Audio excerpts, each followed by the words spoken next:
Assalamualaikum warahmatullahi wabarakatuh. Bismillahirrahmanirrahim. Innal hamdalillah nahmaduhu wa nasta'inuhu wa nastaghfiruh wa na'udzu billahi min shururi anfusina wa min sayyiati a'malina. May yahdihillahu fala mudilla lahu wa may yudlil fala hadiya lahu. Asyhadu an la ilaha illallah wahdahu la syarika lahu wa asyhadu anna Muhammadan 'abduhu wa rasuluh. سبحانك لا علم لنا إلا ما علمتنا إنك أنت العليم الحكيم اللهم افتح علينا حكمتك وانصر علينا من خزائن رحمتك يا أرحم الراحمين رب اشرح لي صدري ويسر لي أمري واحلل عقدة من لساني يفقه قولي أما بعد. Alhamdulillah, syukur Ratan izin lagi teman kita malam ni untuk majlis taklim kursian ilmu tajwid yang berkaitan dengan perbahasan ilmu tajwid melalui kitab ilmu tajwid menurut riwayat Hafs An-Nasim melalui Thariq Syatibi seperti mana yang ditulis oleh Dr. Surur Sihabuddin An-Nadwi. Baik, malam ni kita di bab yang ke-11. Bab yang ke-11 kitab ni di muka surat 253 dan perbahasan yang berkaitan dengan hukum iaitu hukum pembagian idgham agak luas agak banyak. Jadi insya-Allah kita akan buatkan beberapa segmen untuk malam ni, pagi besok dan sedikit mungkin minggu depan supaya semua kita boleh faham betul-betul faham. Jadi kita terus pada slide yang ada kitab tu boleh berduduk kitab di muka surat 253 dan seterusnya sampailah ke muka surat 262 tu malam ni, dan pagi besok insya-Allah kita akan tengok pada muka surat 263 pembahagian idgham. Yang saya pun dah bekalkan nota, boleh sebagai rujukan insya-Allah. Jadi untuk memudahkan kepahaman kita terus pada sembahan PowerPoint yang saya sediakan ni insya-Allah.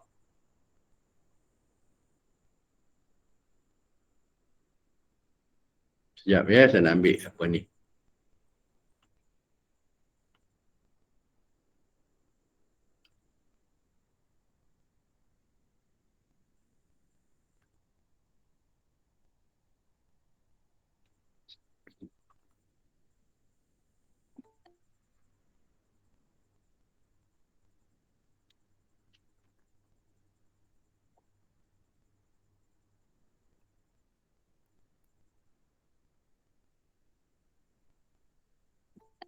Baik sebagai mukadimah ni kita tengok sebuah hadis Rasulullah sallallahu alaihi wasallam mengumpamakan hadis ini daripada muttafaqun alaihi.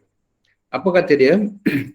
Mukmin yang membaca Al-Quran seperti ibarat buah ujah, dia kata baunya sedap, rasanya pun enak.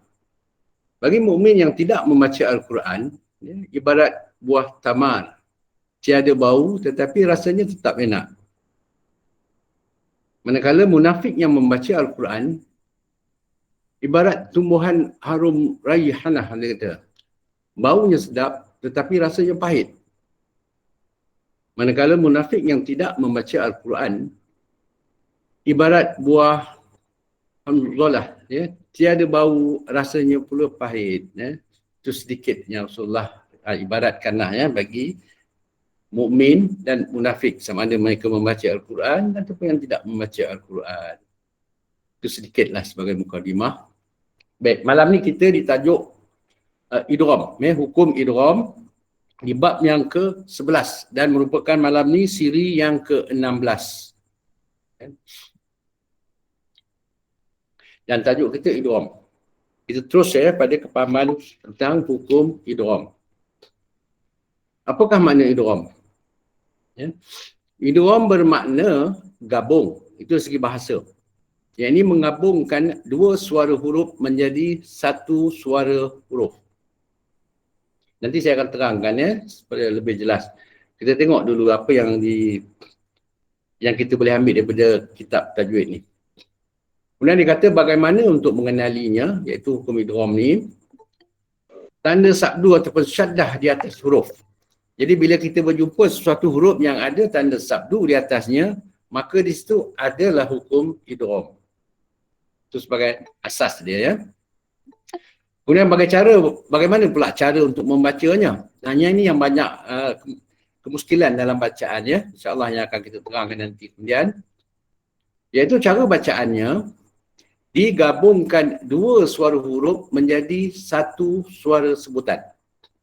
Jadi yang dua suara huruf tu tadi diidghamkan atau digabungkan, tinggal satu saja suara huruf. Itu maksud dia.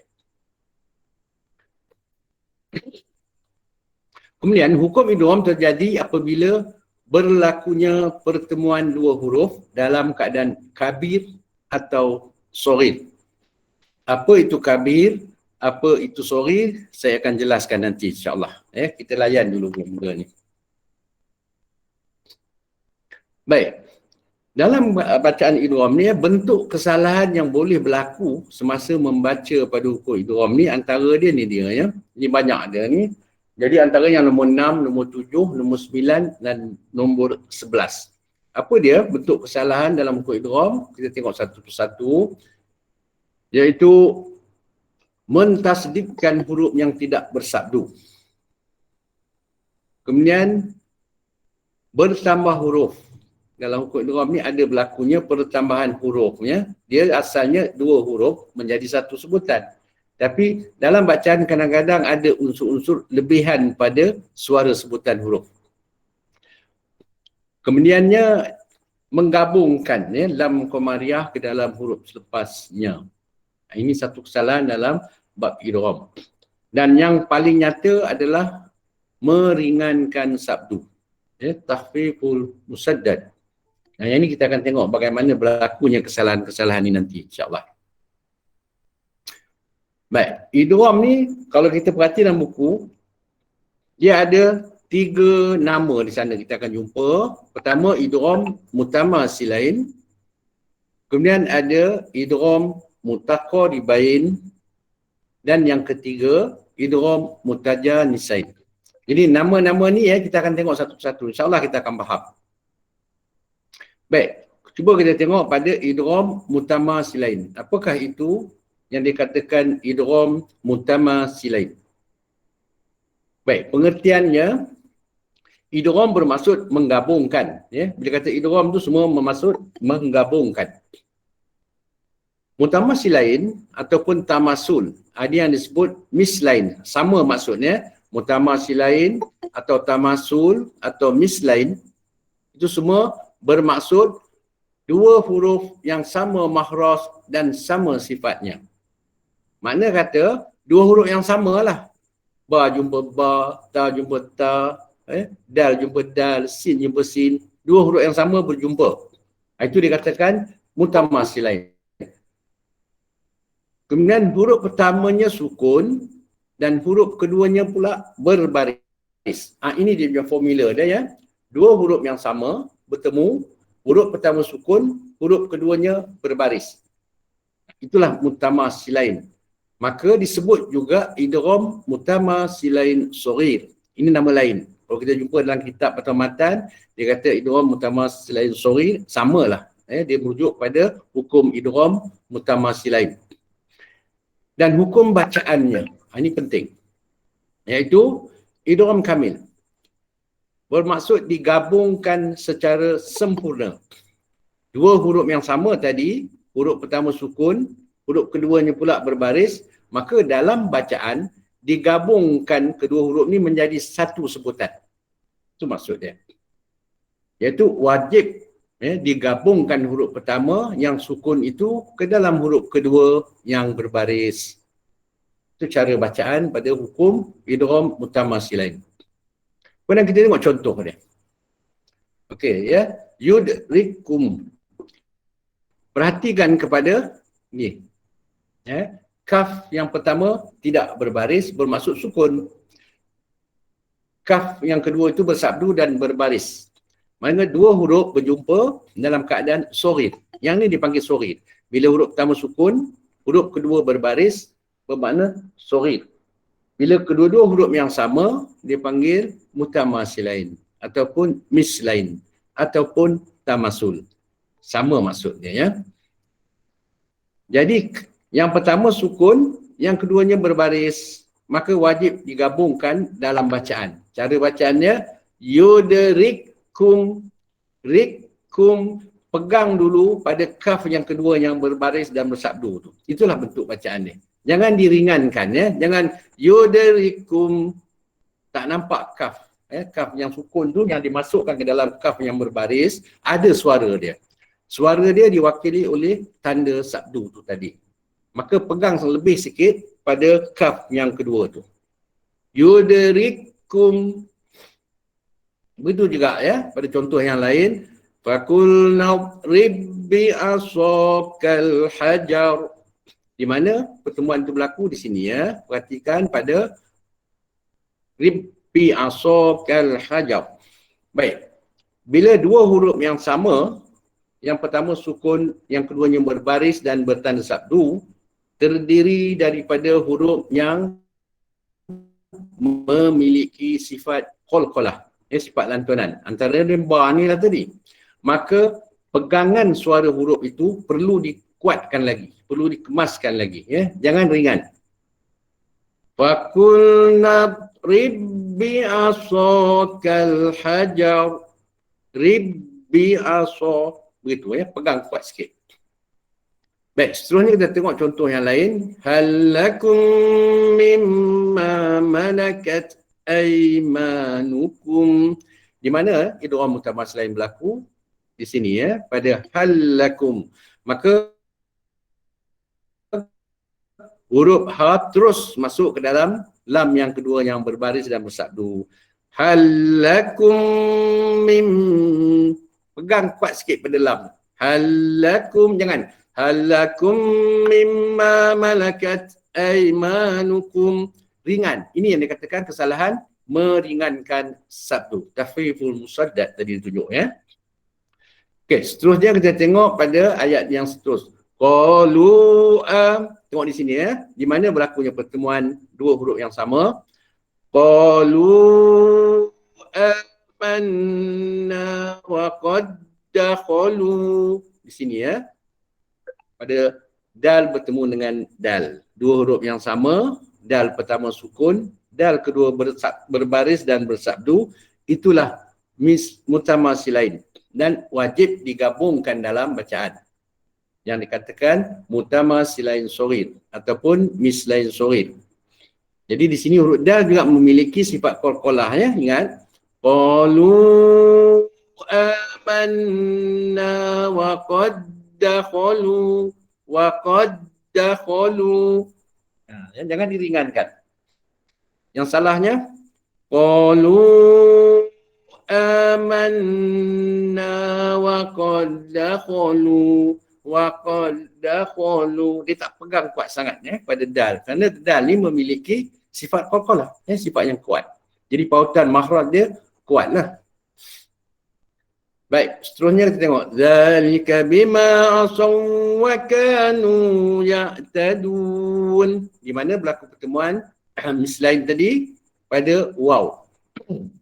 Jadi dalam bacaan shad terus masuk ke waw yang kedua yang bersabdu dan berbaris tu. Zalika bima asaw wa kanu, asaw wa kanu. Lewatkan sikit, lengahkan sedikit pada waw yang bersabdu tu. Dia mewakili waw yang sukun tadi. Bentuk bacaan dia ya.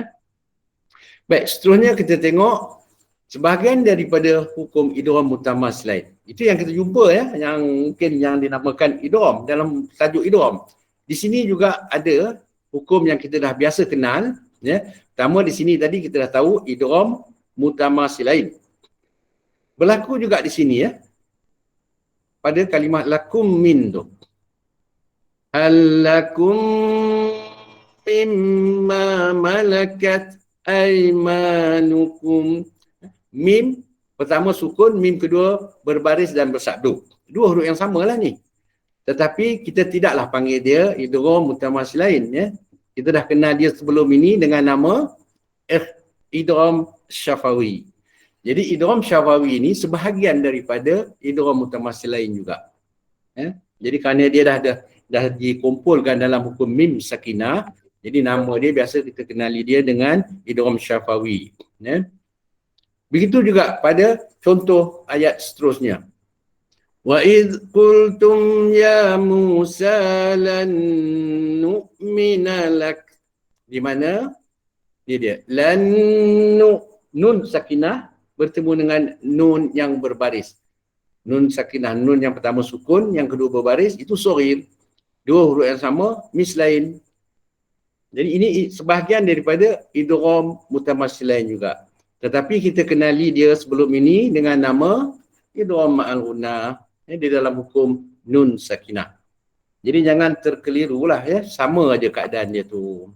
Cuma nama aja lain. Tapi sebab kejadiannya sama, iaitu mislain. Mislain dua huruf yang sama dalam keadaan soghir. Baik, sebab penggabungan. Kita tengok sebab dia. Digabungkan bacaan kerana sukar dibaca secara izhar.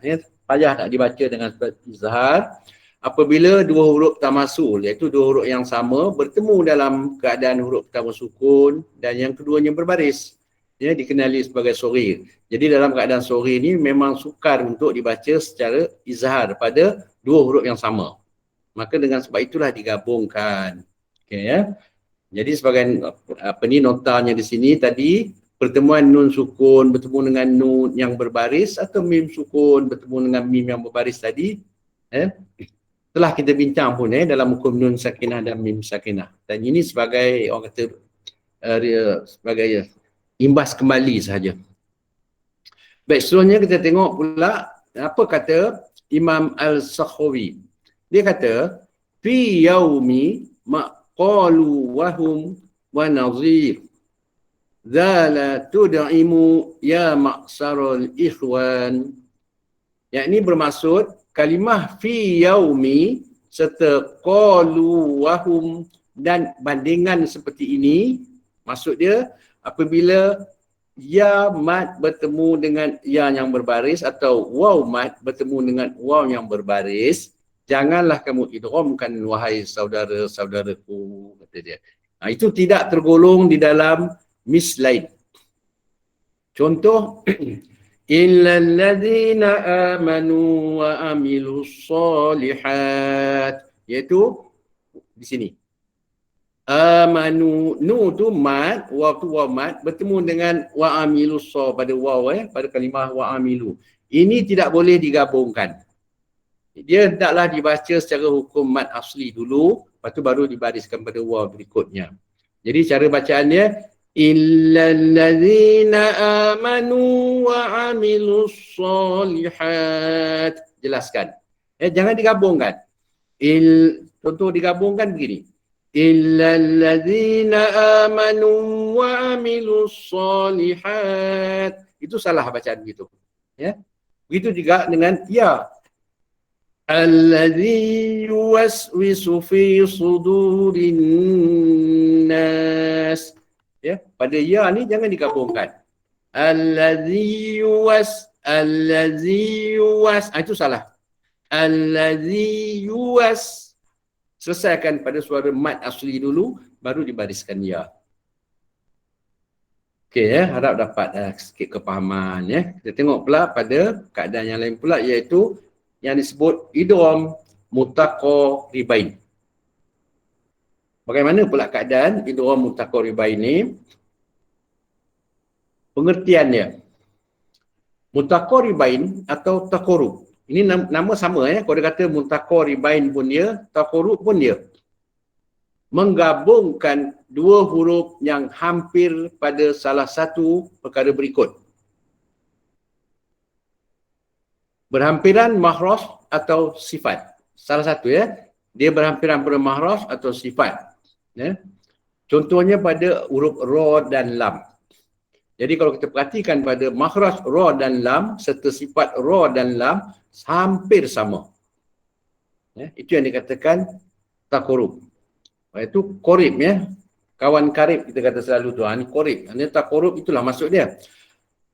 Ataupun berhampiran pada makhraj sahaja, tetapi berlainan pada sifat.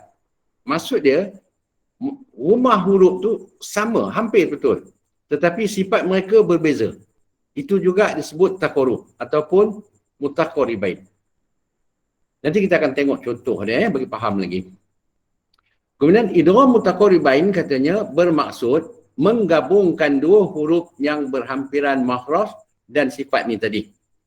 Sama ada ra jumpa lam, lam berjumpa ra ataupun qaf berjumpa dengan kaf. Pada sedikit ni ya. Hukum mutaqarribain dia berlaku pada dua kumpulan huruf ni saja. Iaitu ra sukun, lam sukun bertemu dengan ra berbaris. Itu satu. Satu lagi, qaf yang sukun bertemu dengan kaf yang berbaris. Ini dua kumpulan huruf yang membina hukum mutaqarribain. Idgham mutaqarribain ni. Jadi dia kata idgham mutaqarribain bermaksud menggabungkan dua huruf ni tadi. Sama ada qaf dengan kaf ataupun lam dengan ra. Ya. Kerana mereka ni berhampiran makhraj dan sifat. Huruf pertama sukun dan huruf keduanya berbaris. Kita akan tengok contoh ayat yang dipaparkan nanti. Dan yang pentingnya hukum bacaan ni. Iaitu wajib idgham. Wajib digabungkan sama ada secara idgham kamil, secara sempurna ataupun kita nak milih idgham nakis bagi ayat yang tertentu lah. Kita tengok yang mana yang wajib dengan idgham kamil sahaja, yang mana yang boleh memilih nak idgham secara kamil ataupun secara nakis. Nakis ni bermaksud sebahagian saja ataupun gabungan yang samar-samar. Kita akan tengok contoh ayatnya bagi faham. Okey, ini contoh ayatnya. Idgham kamil iaitu lam bertemu ra. Qur rabbi a'lamu bi'iddatihim.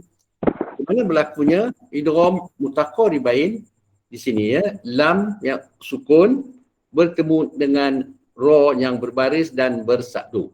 Jadi bacaan dia perlulah dengan cara qur, qaf terus ambil ra, jangan ambil lam lagi.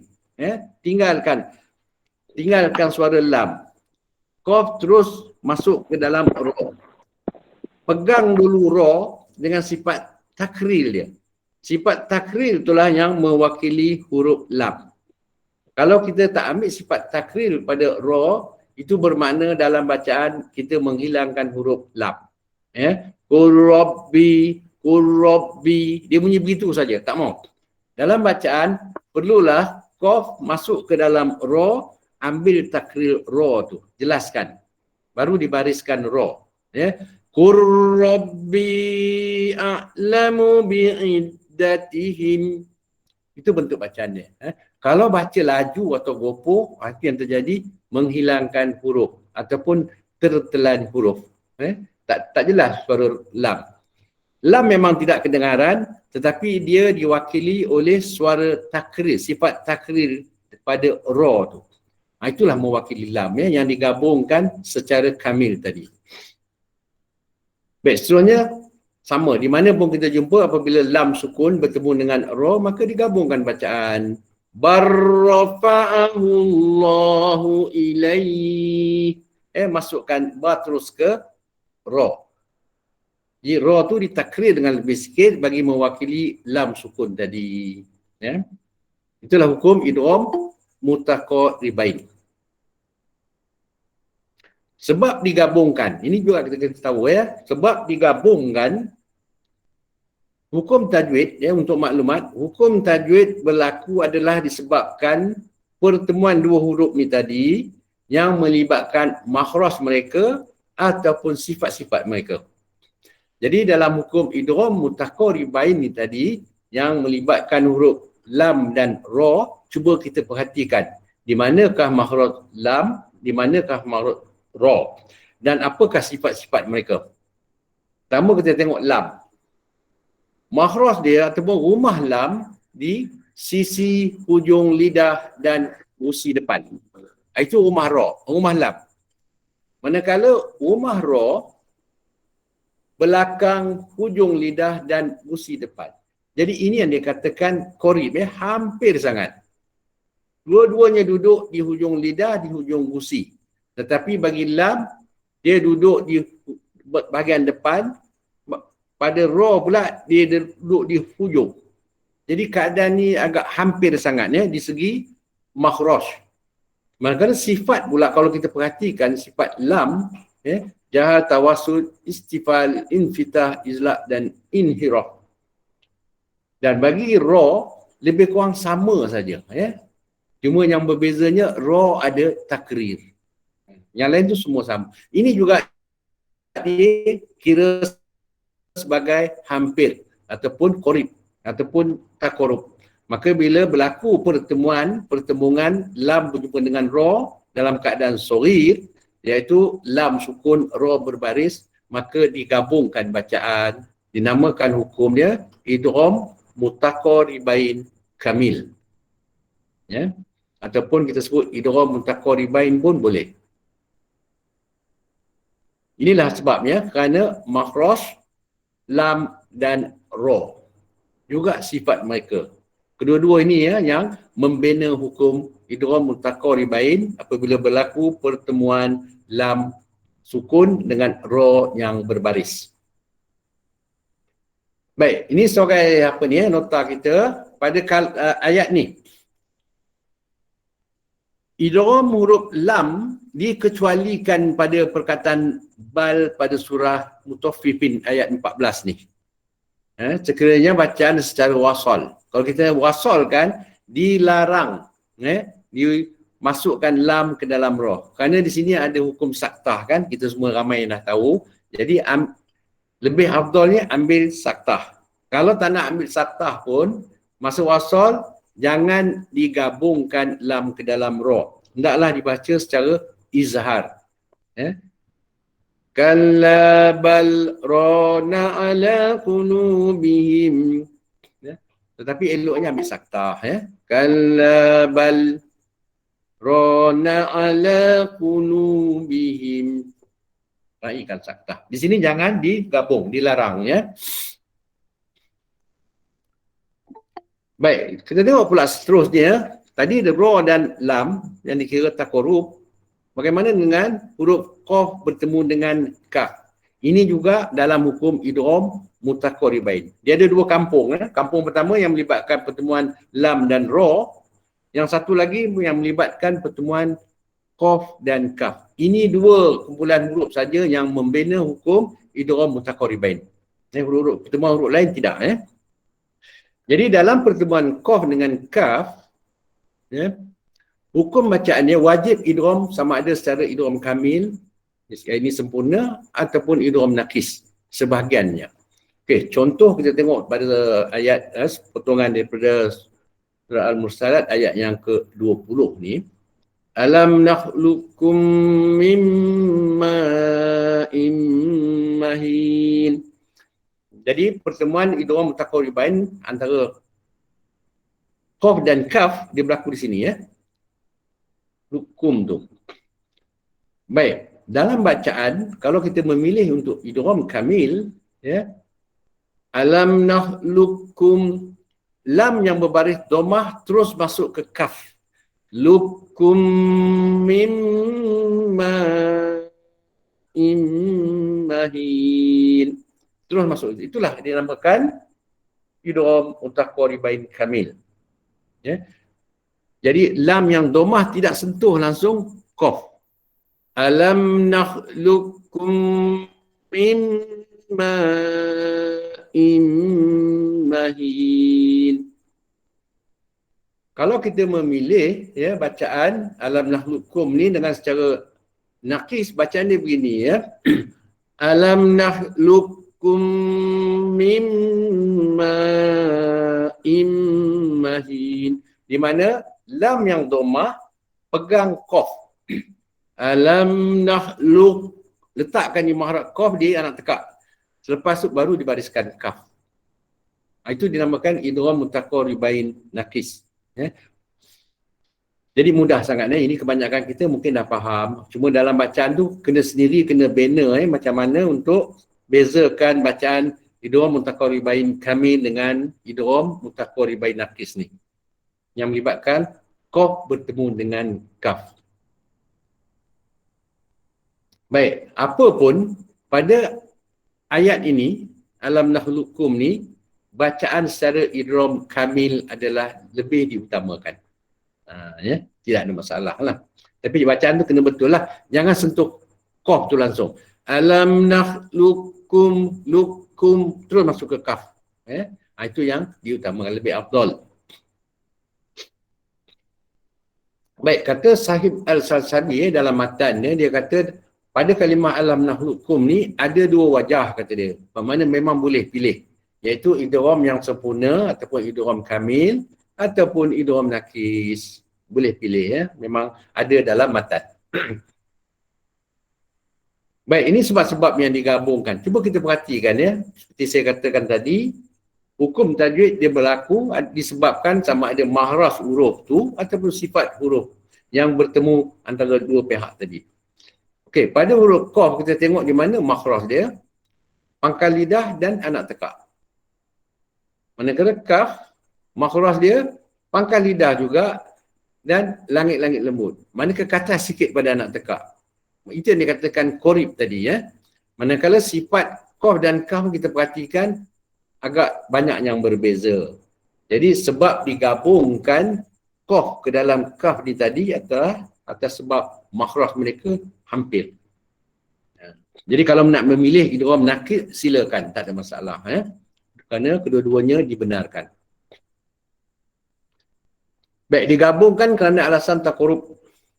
Taqarrub bermakna mereka berhampiran pada makhraj dan sifat ataupun berhampiran pada makhraj. Ini yang dikatakan idgham mutaqaribain. Bagi qaf dan kaf dia berhampiran pada makhraj sahaja ya. Kerana sukar untuk dibaca secara izhar. Baik, cuba kita tengok apa definisi pada idgham kamil dengan idgham nakis ni tadi ya. Iaitu kalau dikatakan idgham kamil menggabungkan huruf qaf ke dalam huruf kaf dengan melenyapkan semua makhraj dan sifat huruf qaf. Bermakna tak wujud langsung suara qaf di situ. Yang jelas ialah bacaan huruf kaf yang bersabdu. Itu yang saya kata tadi ya, tinggalkan qaf, lam yang dhammah tadi terus masuk ke kaf. Manakala definisi idgham nakis ni pula dia kata menggabungkan huruf qaf ke dalam kaf dengan melenyapkan makhraj huruf qaf sahaja. Tetapi mengekalkan sifat-sifat. Sifat qaf ni yang ada 6 tu dikekalkan, melainkan qalqalah. Jadi jangan ada dilantunkan kalau kita nak baca secara idgham nakis, alam nakhluqukum, ada pula lantunan qaf. Tak, qalqalah dia tidak berbunyi lagi. Ambil sifat-sifat yang istilahnya dengan sifat-sifat yang bacaan tafkhimnya tadi, itu semua dikekalkan. Cuma qalqalah saja yang dilenyapkan. Baik, pada idgham mutaqaribain ni kita kena ambil perhatian juga. Dia berlaku juga dalam hukum nun sukun yang kita dah belajar sebelum ni. Iaitu apabila nun sakinah atau tanwin bertemu ra atau bertemu dengan lam. Itu juga sebahagian daripada idgham mutaqaribain. Ya. Contoh pada mir rabbi ataupun min ladunhu ni. Nun sakinah bertemu dengan ra ataupun nun sakinah bertemu dengan lam. Sebab apa? Makhraj nun, lam dan ra ni cukup hampir di hujung lidah, hujung gusi. 3 huruf ni duduk di situ.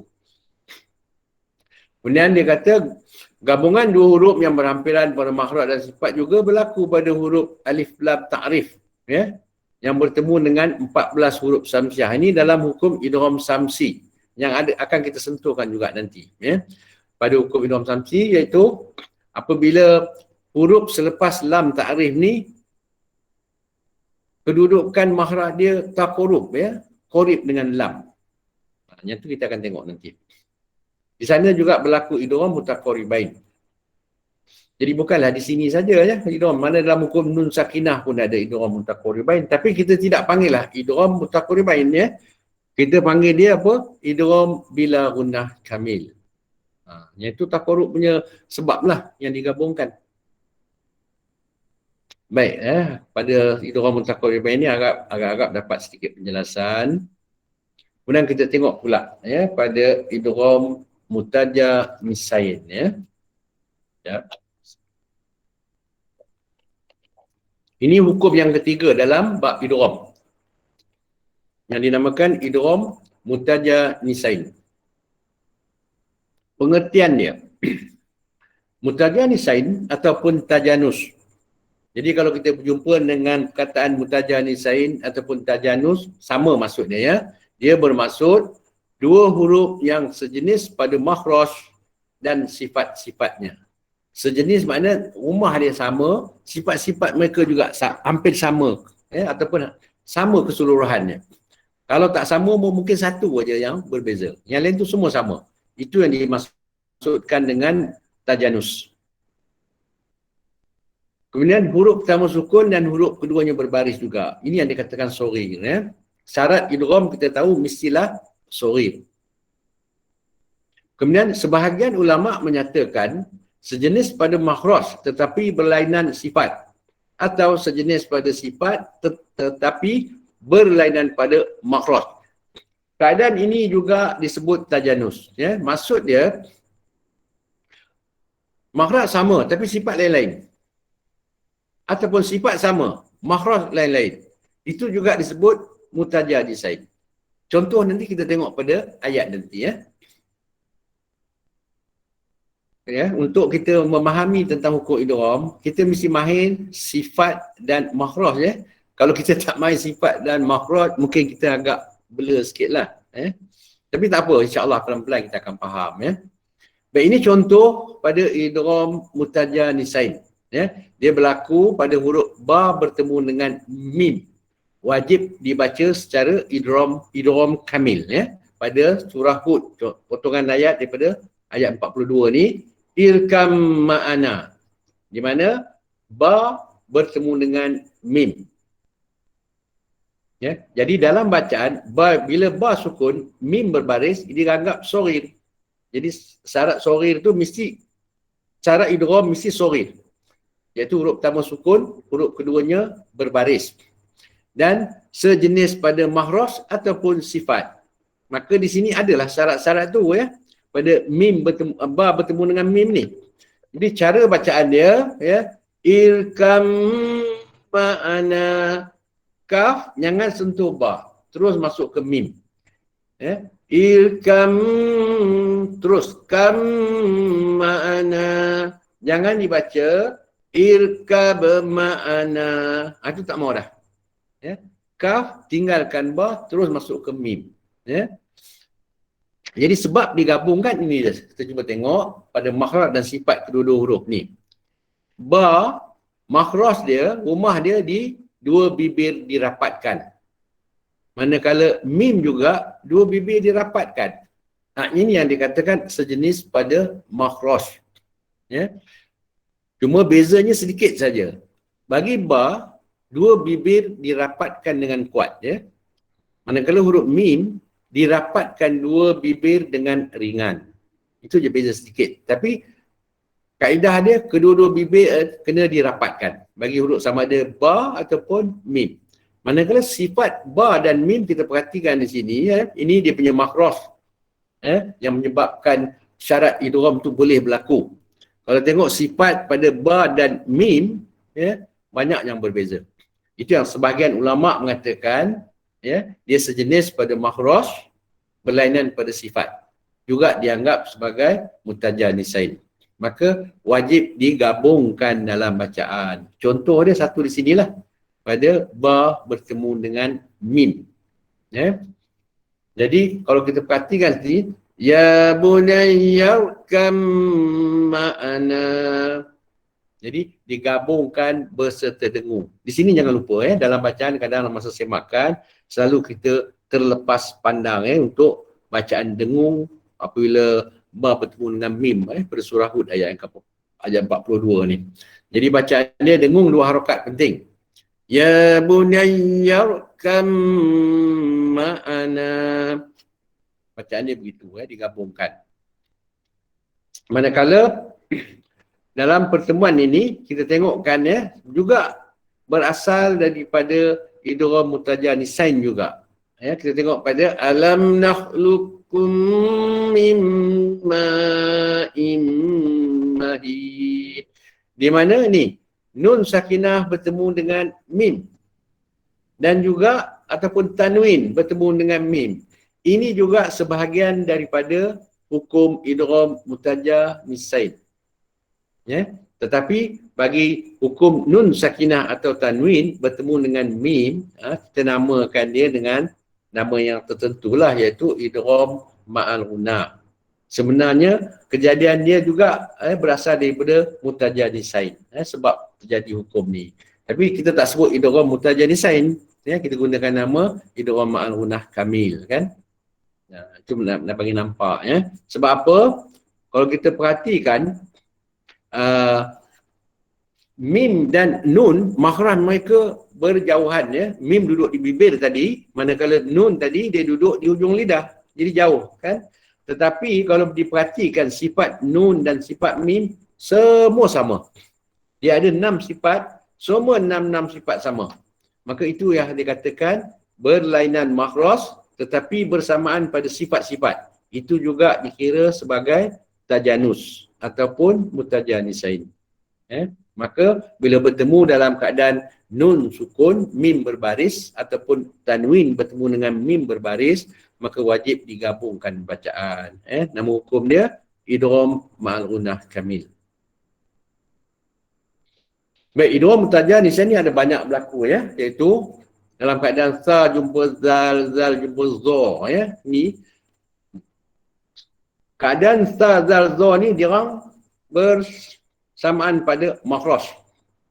Bila berlakunya pertemuan 2 huruf ni, maka wajib digabungkan secara kamil ataupun sempurna. Dalam matan pun disebut dan zal diidghamkan pada za seperti kalimah idzalamtum kata dia. Dia bagi contoh ayat. Jadi contoh di sinilah kalau kita jumpa pada ayat yang lain, sa bertemu dengan zal. Jadi pertemuan ni dia satu arah saja sa jumpa zal, zal jumpa zo. Zo jumpa zal tak ada contoh Jadi bila bertemu ayat ni au tatrukhu yalhazalik, bila kita memilih untuk mewasalkan bacaan. Kalau kita waqaf pada yalhaz, tidak ada apa-apa hukum idgham di situlah. Tetapi kalau memilih untuk wasalkan bacaan, berlakulah hukum idgham mutajanisain antara sa dan zal tu. Maka tinggalkan sa, dia terus masuk ke dalam zal. Yalhadzalik. Itulah maksud idgham mutajanisain. Begitu juga apabila zal bertemu dengan za. Contoh keratan daripada surah Al-Zuhruf ayat 39 ni, walan yanfa'akumul yawma idh zalamtum. Di mana berlakunya pertemuan tu zal dan za. Jadi dalam bacaan hamzah tinggalkan zal, terus ambil za. Walan yanfa'akumul yawma idh zalamtum. Idzalamtum. Okey. Dalam bacaan idgham sama ada mutaqaribain, mutamatsilain ataupun contoh mutajanisain ni, sabdu yang ada di atas huruf za ataupun pada hukum idgham yang lain juga sama pada sabdu yang ada atas zal tu tadi, dia mewakili suara sukun sebelum dia. Kalau sabdu di atas zal, contoh pada Al-A'raf tadi tu ayat 176, sabdu tu dia mewakili suara sa. Kalau sabdu di atas za, dia mewakili suara zal. Jadi dalam bacaan, masa kita gabungkan sa ke dalam zal ataupun zal ke dalam za tu tadi, pegang sekejap pada huruf yang bersabdu tu. Au tatrukhu yalhadzalik. Hadzalik. Letakkan lama sikit ujung lidah di ujung gigi kaki atas bagi huruf dal. Begitu juga dengan dha. Ya. Al-yawma idzalamtum idzalamtum. Dengan idzalamtum ringan. Ini kesalahannya meringankan sabdu kata dia tadi. Okey, idgham mutajah nisyan juga berlaku pada huruf dal, ta dan ta ya. Bila berlaku dua pertemuan dua arah sama ada ta jumpa ta jumpa ta, dal jumpa ta jumpa dal ya. Kita tengok contoh dia di sini. Tapi di sini ada dua hukum boleh berlaku, sama ada idgham mutajah nisyan kamil atau idgham mutajah nisyan naqis. Contohnya kita tengok dal bertemu dengan ta. Qad tabayyana ar-rusydu minal ghayy.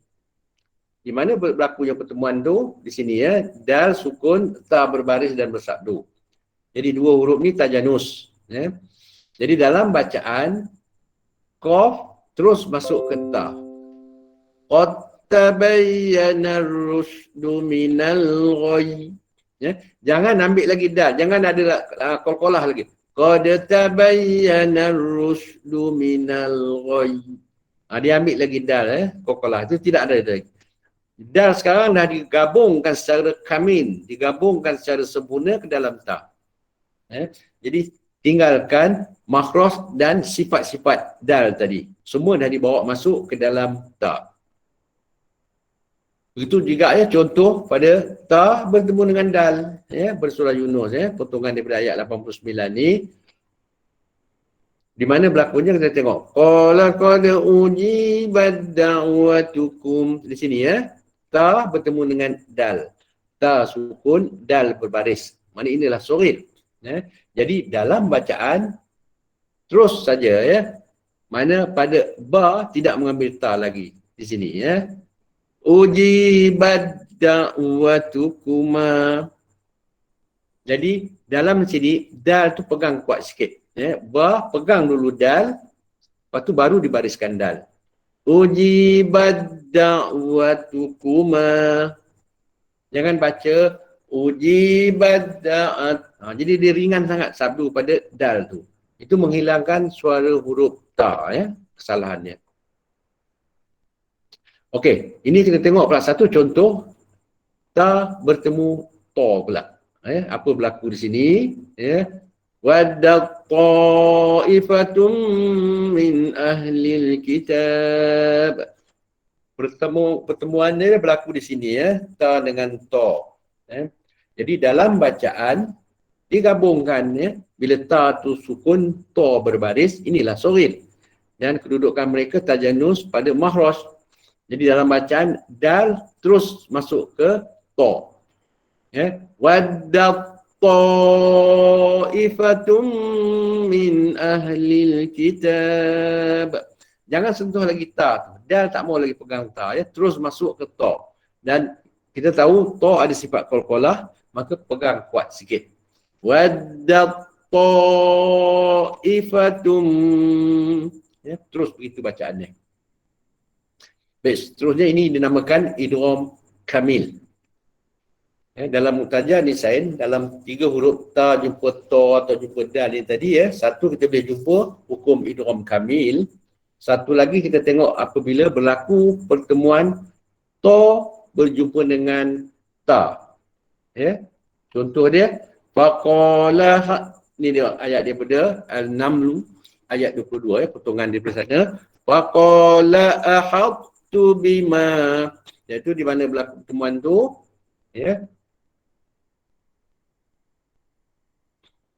ta bertemu dengan ta, ahadtu tu. Dalam bacaan di sini ha kena pegang ta dulu.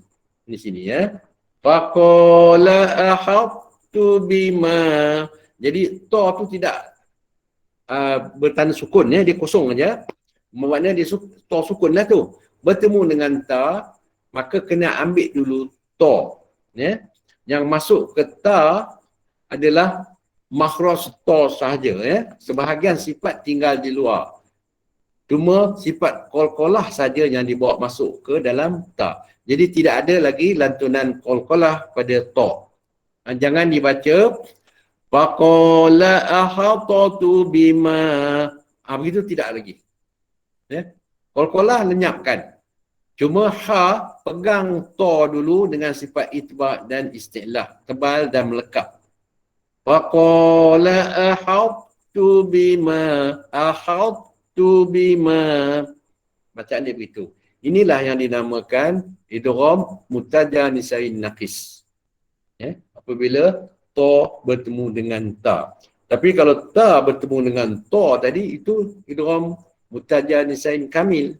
Ya, dia terbalik begitu sikit saja. Kenapa begitu berlaku? Kerana ta ni adalah satu-satunya huruf hijaiyah yang memiliki sifat-sifat yang kuat. Ya, itu alasannya. Baik, idgham kamil tadi dia kata gabungkan huruf pertama ke dalam huruf kedua secara keseluruhan. Itu masuk idgham kamil. Huruf kedua tu masuk habis, makhraj dan sifat dia. Jadi dan kita perhatikan ada tanda sabdu pada huruf yang kedua. Jadi bila berlakunya pertemuan dua huruf ni, kalau huruf yang kedua tu berbaris dan bersabdu, itulah idgham kamil. Kalau idgham nakis pula, gabungan huruf ta ke dalam huruf ta tadi dengan melenyapkan makhraj huruf ta sahaja. Makhraj huruf ta masukkan dalam ta, tetapi ditunaikan sifat-sifatnya kecuali qalqalah. Jadi tidak ada lantunan lah di situ. Seperti yang ditunjukkan tadi dalam bacaan. Seterusnya kita tengok kenapa digabungkan. Ta, dal dan ta, makhraj dia kita tengok Ta duduk hujung lidah dan pangkal gigi hadapan. Dal duduk hujung lidah dan pangkal gigi hadapan. Ta juga duduk hujung lidah dan pangkal gigi hadapan. Mana ketiga-tiga huruf ni duduk makhraj yang sama. Itulah yang dikategorikan sebagai mutajanisain. Kalau kita perhatikan sifat-sifat mereka ta ni memiliki sifat-sifat yang paling kuat semua tu. Manakala dal sebahagian saja yang kuat, ta boleh kata semua sifat lemah. Tetapi kerana makhraj mereka sama, maka dia dikategorikan sebagai mutajanisain ataupun tajanus kerana kedudukan di makhraj tadi. Jadi, sebagai rumusan kita tengok sebagai rumusan hukum idgham ni, kalau kita perhati tadi, mutamalsilain, mutaqaribain, mutajanisain, di sana kita ada, pada mutamalsilain ni ada pula nama hukum idgham kamil. Pada mutaqaribain pula ada idgham kamil, ada idgham nakis. Pada mutajanisain juga ada idgham kamil, ada idgham nakis, banyak nama kan. Jadi inilah hukum-hukum tajwid yang berlaku dalam bacaan Al-Quran kita. Begitu juga hukum-hukum ni kita boleh jumpa sama ada mutamalsilain ke, mutaqaribain ke atau mutajanisain, kita boleh jumpa hukum ni di dalam satu atau dua kalimah. Dia boleh berlaku dalam satu kalimah atau kalimah yang lain. Pertemuan ni. Juga huruf pertama dia sukun dan huruf keduanya berbaris. Itu sebagai tanda, iaitu soghir. Dan dalam mushaf dia beri tanda sabdu. Jadi bila ada tanda sabdu tu hati-hatilah. Adalah bacaan gabung di situ. Dan bacaan ni wajib digabungkan ataupun diidghamkan. Itu yang dia katakan hukum-hukum idgham tu tadi. Mudah-mudahan dapatlah sedikit pencerahan supaya kita kenal. Bacaan dah bagus dah. Cuma kita nak kenal hukum saja. Okey, bila kita membahaskan tentang mutamalsilain, mutaqaribain, mutajanisain, tak boleh tidak mutabaidain ni juga kita kena kenal. Mutabaidain ni bermaksud dua huruf yang berlainan ataupun berjauhan dari segi makhraj dan sifat. Bila satu huruf yang kedudukan dia berjauhan, sama ada makhraj dia jauh atau sifat dia banyak yang berbeza, dia dipanggil mutabaidain ataupun taba'ud. Jadi kita tengok contoh dia macam ta, hujung lidah belakang gigi kaki atas kita tengok tadi. Manakala ain duduknya di kerongkong. Tapi bila dalam bacaan, bila berlakunya pertemuan dua huruf ni, hati-hati dalam bacaan. Contoh, Hurrimat alaikumul maitah. Di mana ta bertemu dengan ain. Ain yang dikatakan tabaun ataupun mutaba'idain. Jadi dalam bacaan mim matikan betul-betul ta tu. Hurrimat baru ambil huruf ain, ya. Alaikumul. Jadi jelaskan. Bacaan ini disebut izhar mutlak. Ya, jelaskan pada ta. Apa yang nak dijelaskan pada ta sekarang ni adalah sifat hamas dia, ya. Dan sifat hamas ni pun kita dah belajar, tidaklah kuat seperti sin ataupun sod, ya. Dia ada kategori tersendiri. Ini dalam taraki saja kita boleh kesanah, ya, insya-Allah. Begitu juga, ya. Ini selalu kita baca. Hati-hati, ya, yang bila dalam kedudukan mutaba'idain. Siratal ladzina an'amta alaihim. Di mana selalu berlakunya idgham. Sedangkan di sini mutaba'idain. Tapi dalam bacaan berlaku idgham. Di mana? Ni dia, ya. Siratal ladzina an'amta alaihim. Ya. Selalunya berlaku an'amta alaihim. Ta dengan ain ni tadi. Ya. An'amta alai, ta'alai. Dia bunyi begitu. Jadi kalau kedudukan di sini, ta duduk ujung lidah, ain di kerongkong, jauh. Jadi dalam bacaan, bila kedua-duanya berbaris atau salah satunya sukun, ya, tidak boleh digabungkan. Ya. Hendaklah dibaca dengan izhar mutlak. Yang itu maksudnya. Ya. Jelaskan baris dia. Jadi hati-hatilah di sini, ya, dalam bacaan. Yang disebut mutaba'idain. Kalau huruf tu mutaba'idain atau tabaun, hukum bacaan dia izhar. Ya. Kalau huruf pertama dia sukun, huruf keduanya berbaris, sama. Kalau dia terdiri daripada dua huruf yang sama, dia panggil mutamasilain. Kalau huruf tu pula dia hampir daripada makhraj atau sifat-sifat dalam keadaan huruf pertama sukun, huruf kedua berbaris, disebut mutaqaribain. Kalau pertemuan tu pula huruf yang duduk sama pada makhraj ataupun sama pada sifat, huruf pertama sukun, huruf kedua berbaris, dia panggil mutajanisain. Itulah nama-nama hukum yang berlaku dalam kumpulan hukum-hukum idgham, ya. Jadi hukum idgham ni sebenarnya tak habis, ya. Jadi walaupun kita di sini, ya, sebab apa? Dia ada pembahagian, ya, iaitu ada idgham kabir, ada idgham saghir lah pula. Dia nak bagi penin lagi, ya, Cikgu Midah. Tapi tak apa, insya-Allah kita akan faham, ya. Tajuk akan datang besok pagi insya-Allah kalau tak ada halangan. Kita nak tengok pula ni yang apa yang dia katakan kabir, apa yang katakan saghir, bagaimana bacaan ni. Yang penting cara bacaan. Nama-nama ni tak mau ingat pun tak apa. Yang penting cara kita nak baca tu biar betul. Tapi kalau tahu nama hukum dia, itu lagi baguslah. Jadi besok kita nak tengok kategori idgham kabir, kita nak tengok kategori idgham saghir. Kenalkan dulu, bacaan dia tu kita contohkan nanti. So, satu lagi slot saya dah sediakan, cara bacaan dia, terutama pada idgham saghir ni. Banyak lagi yang berlaku, yang kata kemuskilan dalam bacaan, ya. InsyaAllah nanti kita akan contohkan. Ya, wallahu alam. Mudah-mudahan lah, ya, kita dapat sedikit pencerahan dan pagi besok kita bentangkan tentang tajuk pembahagian idgham. Ya, insya-Allah. Jadi ini banyak benda yang akan kita sentuh nanti insya-Allah pagi besok yang berkaitan dengan idgham kabir dan idgham saghir. Mudah-mudahan lah kita tangguh dulu pertemuan kita malam ni dengan doa, ya, insya-Allah. Mudah-mudahan Allah Taala beri kefahaman kepada kita insya-Allah, ya. A'udzubillahi minasyaitonirrajim. Bismillahirrahmanirrahim. Alhamdulillahi Rabbil Alamin. Wassalatu wassalamu ala rasulina Muhammadin wa ala alihi wa sahbihi ajma'in. Allahumma inna ala dzikrika wa syukrika wa husni ibadatik. Allahumma inna nas'aluka ilman nafi'a wa rizqan thayyiban wa amalan mutaqabbala. Rabbana atina min ladunka rahmatan wa hayyi' lana min amrina rashada.